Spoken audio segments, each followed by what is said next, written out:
ini antara damai dan perang, saya bilang. Kalau saya siap damai, saya juga siap perang. Seperti itu. Artinya perang urat saraf. Tentu ya. Tentu Daud harus punya jarak dengan Goliat. Kalau Daud dengan Goliat tidak punya jarak, Daud pasti mati. Seperti itu. Nah, jadi akhirnya saya copy paste juga itu permohonan saya itu di grup Facebook Nias Selatan, grup Facebook Nias Barat, dan grup Nias lainnya, beberapa yang lainnya. Saya sampaikan keluhan itu, saya sampaikan permasalahan itu di grup Facebook Nias Selatan, Nias Barat, dan lain-lain. Dan akhirnya di grup Facebook Nias Selatan dan Barat itu saya dimaki-maki oleh orang Nias. Saya dibilang sinaga babi hanya karena itu. Ada yang bilang nenek moyang orang Batak itu monyet katanya. Dan akhirnya saya mundur dari situ. Saya mengatakan seperti ini. Saya mohon maaf. Saya dirampok ya. Saya sudah dirampok. Saya coba menggapai dengan secara sosial, secara persuasif. Saya dimaki dan nenek moyang orang Batak disebut monyet. Hanya admin grup tersebut yang berhak untuk membantah ini. Seperti itu. Hanya itu. Dan kemudian saya mengatakan seperti ini. Saya mohon maaf, saya salah. Tadi saya pikir ada orang Kristen di grup ini. Ternyata di grup ini tidak ada orang Kristen, yang ada hanya orang Nias. Saya minta maaf. Saya bersalah, saya bilang seperti itu. Dan saya dikeluarkan dari grup itu oleh admin pasti dengan sakit hati dan hancur lebur. Karena saya sudah dirampok oleh orang Nias dan kemudian saya dimaki-maki, hanya meminta pertolongan supaya menyelesaikan secara hukum adat, dan akhirnya saya dimaki-maki dan ditendang keluar. Seperti itu. Mungkin hal itu membawa ke dalam nurani saya, seperti itu. Begitulah keadaannya sampai suatu saat saya melihat ada kesempatan untuk mendamaikan Ibu Gea dengan, saya lupa itu marga ginting itu, saya lupa namanya. Jadi saya berpikir saya mampu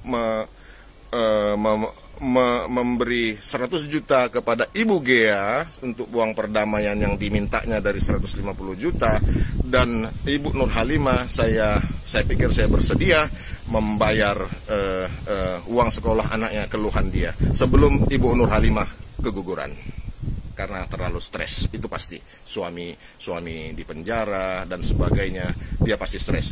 Tapi artinya kalau mereka bisa didamaikan seperti itu, diperdamaikan, Ibu Gea bisa dapat 100 juta, itu kan keren. Artinya Ibu Gea bisa membangun hidupnya, sisa hidupnya ke depan dengan 100 juta bisa bisa jadi toke apa begitu. Seperti itu yang pemikiran saya, sangat sederhana seperti itu. Jadi yang mau saya sampaikan, saya sudah dirampoki oleh orang Nias. Kemudian saya dimaki-maki sama orang Nias ketika saya sampaikan hal tersebut untuk minta bantuan. Dan saya dihina, nenek moyang orang Batak dihina sebagai monyet oleh orang Nias di grup Nias Selatan. Kemudian saya minta maaf, dan kemudian saya coba lagi mendamaikan Ibu Gea dan siapa itu, dan si Bro Ginting itu. Tetapi memang saya menceritakan ada kisah cerita saya dengan seseorang memang bertelepon, ada yang mencemaskan budaya tersebut masih dijalankan seperti itu, dan akhirnya saya harus dilapor kepada polisi seperti itu. Kawan-kawan orang Medan yang budiman, Anda berhak untuk menilai segala sesuatunya secara holistik, secara komprehensif, mulai dari runtutan cerita ini. Itu kisah saya yang sebenar-benarnya terjadi. Saya tidak mau bersumpah karena saya tidak diajarkan tidak untuk bersumpah. Jika ya, katakan ya. Jika tidak, katakan tidak. Jika benar, katakan benar. Jika tidak benar, katakan tidak benar. Seperti itu. Jadi yang mau saya sampaikan adalah orang-orang Nias, sungguh kekompakan kalian saya salut. Termasuk untuk membuat seorang Konrad Sinaga menjadi fobia Nias. Saya fobia. Saya ketakutan. Saya akui kekompakan kalian membuat, saya pikir bukan saya saja, banyak orang akan fobia terhadap Nias. Karena apa? Konrad Sinaga sudah dirampok, kemudian dirampok ya oleh orang Nias, kemudian dia curhat di grup Nias, kemudian dia dimaki-maki, dihajar, ditendang juga dari grup itu. Kemudian dia minta maaf, dia pula yang minta maaf, kemudian dilapor ke polisi. Jadi ini bukan melibatkan hanya satu orang Nias saja. Saya dimaki-maki oleh grup Nias, di grup Nias Selatan, grup Nias Barat, dan sebagainya. Jadi ini bukan antara Konrad Sinaga dengan satu orang Nias, tapi kelompok Nias yang begitu besar. Luar biasa. Jadi Nias fobia akan terjadi di Kota Medan. Dan di sisi lain, hatiku memang ada ingin menginjil, mengeritisi, seperti itu. Mengeritisi, menginjil.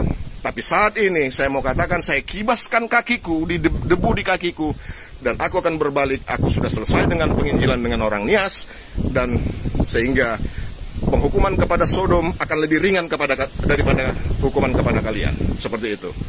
Jadi saya mau sampaikan bahwasanya apapun yang terjadi di depan, apakah saya dijemput oleh Bareskrim seperti yang kalian memang hebat, Yasona Lawli hebat. Dia adalah Menkumham RI yang powerful, maha kuasa di Indonesia. Yasona Lawli maha kuasa di Indonesia. Itu versi orang Nias. Saya akuin itu. Kalaupun saya dijemput dengan tangan terborgol, artinya saya sudah berjuang. Bahwasanya orang Batak bukan kaleng-kaleng, orang Medan bukan kaleng-kaleng. Orang benar tidak boleh kalah dengan sekelompok orang Nias yang powerful karena Yasona Lawli. Saya dizolimi, tapi kemudian kalian melaporkan saya ke polisi. Tuhan besertaku. Kalian mendatangi aku dengan kuasa Yasona Lawli yang maha hebat, Menkumham RI. Saya mendatangimu dengan kebenaran di hatiku, di otakku, di jiwaku, di ragaku. Kebenaran ku bawa untuk kuasa dari Tuhanku yang maha kuasa menghantammu dengan ali-aliku dari jauh. Seperti itu. Intinya apapun yang terjadi di depan, apakah saya harus dijemput oleh Interpol dengan tangan terborgol, saya sudah berjuang. Sudah berjuang menghadapi Nias-Nias bajingan. Nias-Nias yang merasa suci. Kalian kompak menghantami aku. Dan aku berjuang sampai aku tidak mampu lagi untuk mengatakan apapun. Aku berjuang. Dan di sisi lain, aku mengucapkan terima kasih kepada orang-orang Nias yang sudah mengerti dan mendukung aku secara inbox. Demikianlah saya sampaikan hal ini secara komprehensif tanpa teks. Apa yang saya alami, deritaku selama ini ku alami dan ku sampaikan kepada ini. Saya juga udah pernah sampaikan kepada Simon Simanjunta ya. Simon Simanjunta yang staf ahli DPR RI dari PDIP. Saya sudah pernah sampaikan ini karena ini bicara tentang PDIP, tapi ada hubungan dengan PDIP. Tapi Simon Simanjunta, Anda tidak ada respon yang tepat, walaupun kita kawan satu kampus dulu. Ya, saya juga mengecam Anda bahwasanya Anda terlalu ego dan Anda tidak peduli sama teman. Seperti itu. Jadi intinya saya sudah berjuang